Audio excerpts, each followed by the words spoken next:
Assalamualaikum warahmatullahi wabarakatuh. Selamat pagi, yang terhormat Bu Dwi Septiawati SKM MKM selaku pemangku mata kuliah Kesehatan Lingkungan Lahan Basah dan teman-teman yang telah hadir pada Zoom pada pagi hari ini.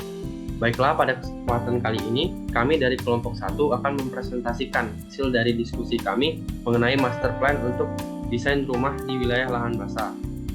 Sebelum itu, izinkan saya selaku moderator untuk memperkenalkan anggota dari kelompok kami terlebih dahulu. Anggota dari kelompok kami yaitu kelompok 1 terdiri dari Ismi Septia Utami, Yudit Pratiwidita, Nopina Bagubau, Widya Novika, dan saya sendiri Raffi Bagaskara. Baiklah, langsung saja ke materi yang pertama yaitu mengenai analisis lahan, lalu akan dilanjutkan mengenai perencanaan konstruksi yang akan dijelaskan oleh Saudari Ismi dan dilanjutkan oleh Saudari Yudit. Pada Saudari Ismi dan Yudit, silakan. Terima kasih moderator. Di sini saya akan memaparkan mengenai analisis lahan. Berdasarkan observasi langsung di lapangan, lahan basah yang berada di Tanjung Sulteko memiliki karakteristik rawa yang sebagiannya tertutupi oleh rerumputan dan sebagian lagi merupakan genangan air dengan kedalaman yang bervariasi. Apabila hujan turun dengan deras, maka lahan ini akan berubah menjadi genangan air sepenuhnya. Vegetasi yang ada di lahan basah ini berupa tumbuhan yang tahan terhadap kondisi yang lembab dan basah, seperti lumut, rerumputan, semak belukar, dan pohon-pohon khas lahan basah seperti bakau dan nipah. Beberapa jenis tumbuhan yang tumbuh di lahan basah seperti padang lamun atau padang rumput laut, tumbuh-tumbuhan air seperti teratai, eceng gondok, dan rumput air. Vegetasi di daerah lahan basah sangat penting untuk menjaga keberlangsungan hidup hewan dan juga berfungsi sebagai penyaring air dan mengikat karbon dioksida dari atmosfer. Selain itu, tumbuhan di lahan basah juga memainkan peran penting dalam mengurangi banjir dan menjaga kualitas air. Kemudian, perencanaan rekonstruksi. Beberapa pilihan bahan bangunan yang cocok untuk digunakan di daerah lahan basah antara lain, yang pertama yaitu bata tahan air, merupakan bahan bangunan yang cocok untuk daerah lahan basah, karena bata tahan air ini dapat menahan air dan kelembapan sehingga rumah akan menjadi tahan lama. Yang kedua, beton bertulang. Beton bertulang merupakan bahan bangunan yang cukup kuat dan tahan terhadap air. Beton bertulang juga cocok untuk daerah yang sering terkena banjir. Kemudian yang ketiga, kayu yang tahan air. Pilihan kayu yang tahan air seperti kayu merbau, kayu ulin, dan kayu bangkirai dapat digunakan untuk konstruksi rumah di daerah lahan basah. Kemudian yang keempat, baja ringan. Baja ringan adalah bahan bangunan yang cukup kuat dan tahan terhadap air.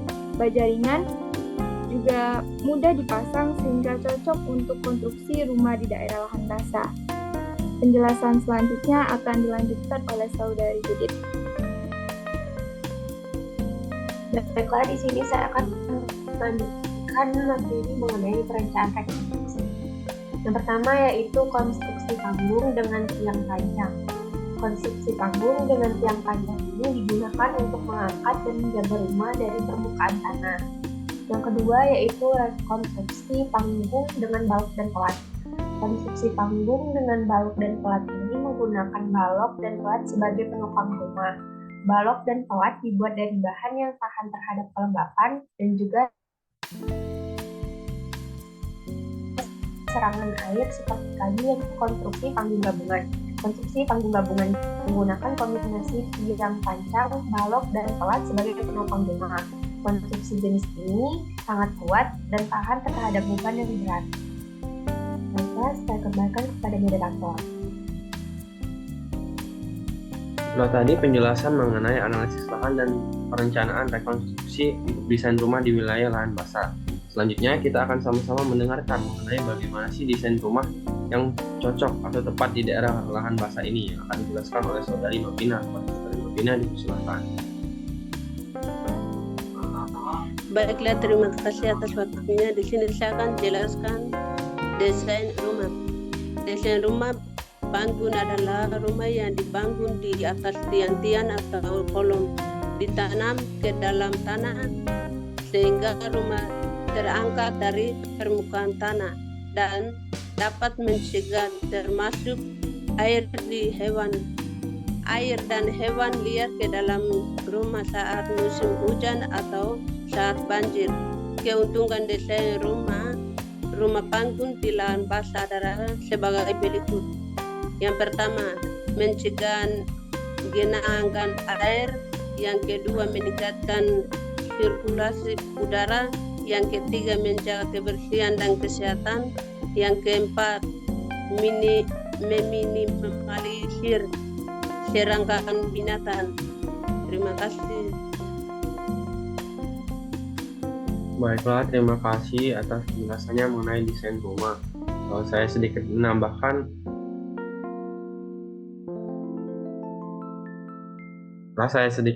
untuk desain rumah panggung di wilayah lahan basah ini, untuk bagian bangunan atasnya itu terdiri dari tiang kolom kayu, dinding kayu, lantai papan kayu, kuda-kuda atap dari baja ringan, dan penutup atap genteng metal. Untuk bagian bawah rumahnya sendiri terdiri dari menggunakan tiang beton, terus pancangan cerucuk gelam, tapak beton, dan slop beton. Baiklah, itulah tadi desain rumah untuk wilayah lahan basah. Selanjutnya yaitu pemeliharaan. Pemeliharaan ini akan dijelaskan oleh Saudari Widya. Pada Saudari Widya dipersilahkan. Baiklah, terima kasih moderator. Di sini saya akan menjelaskan bagaimana pemeliharaan terhadap rumah panggung.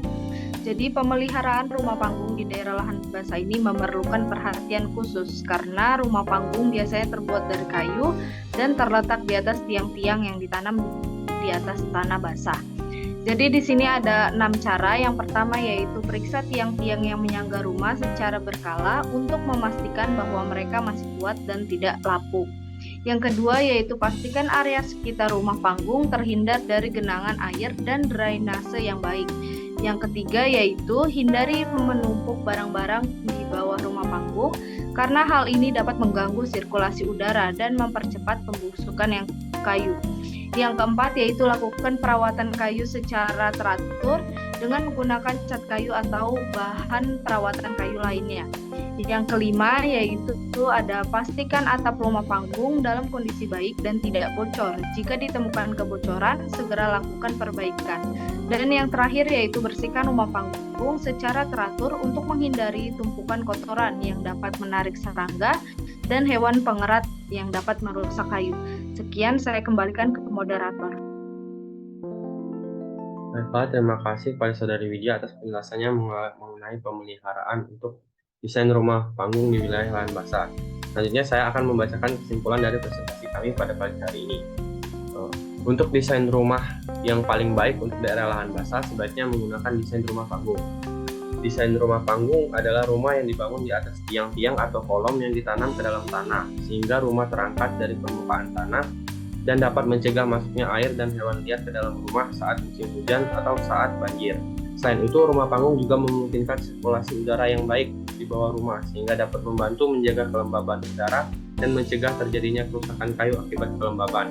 Namun, saat memilih desain rumah untuk daerah lahan basah, perlu juga memperhatikan faktor-faktor lain seperti ketinggian air tanah, kekuatan struktur bangunan, dan gaya hidup penghuni rumah.